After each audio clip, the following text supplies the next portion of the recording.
কল্যাণ রেখে দিয়েছে কে? এজন্য বান্দা অনেক সময় আল্লাহর কাছে একটা চায়, কিন্তু বান্দারে আল্লাহ আর একটা দেয়, অথচ ওইটা চায় নাই। কেন দিছে? বলে আল্লাহ জানে আমার বান্দা যেটা চাইছে তার চাইতে যদি এইটা বান্দাকে দেই, এটা বান্দার জন্য কল্যাণকর বেশি হবে। এটা হলো দোয়ার তৃতীয় অবস্থা। দোয়ার সর্বশেষ অবস্থা, বান্দা আল্লাহ তাআলার কাছে দুনিয়ায় অনেক কিছু চায়, বান্দাকে আল্লাহ নগদে দেয় না, বিলম্বে দেয় না, বিকল্প দেয় না, বরং ওই দোয়ার প্রতিদানটা আল্লাহ তাআলা বান্দাকে আখিরাতে দেওয়ার জন্য রেখে দেয়। মুফাসসিরিনে কেরাম বলেন, কিয়ামতের দিন আমাদের হাতে আমাদের আমলনামা দেওয়া হবে।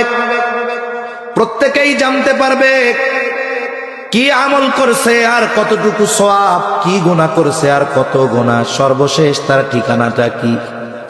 আমলনামা দেখবে সারা জীবনের নামাজ এত সওয়াব, রোজা এত সওয়াব, দান এত সওয়াব, ভালো কাজ এত সওয়াব। একটা জায়গায় আমল আর এক পাশে লেখা সওয়াবের ভান্ডার।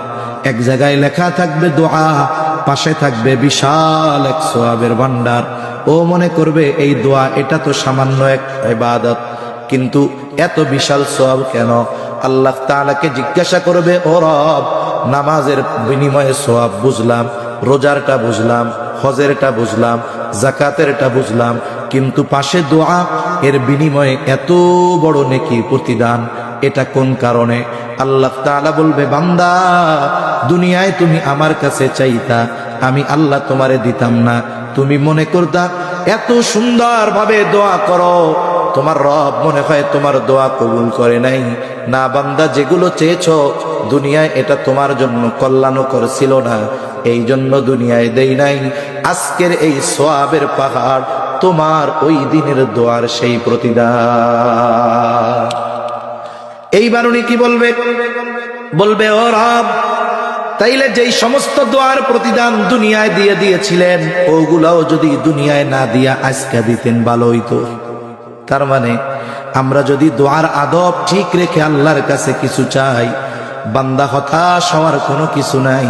এর প্রতিদান আমাদের জন্য আল্লাহ রেখেছেন, হয়তো দুনিয়ায় না হয় আখিরাতে। এজন্য আল্লাহ তাআলা বলেন, وقال ربكم ادعوني استجب لكم। আল্লাহ তাআলা বলেন, ও বান্দা, উদউনি, আমাকে ডাকো, আস্তাজিব লাকুম, আমি তোমাদের ডাকের সাড়া দিব, জবাব দিব। এখন যে আল্লাহ আমার আপনার ডাক শুনেন,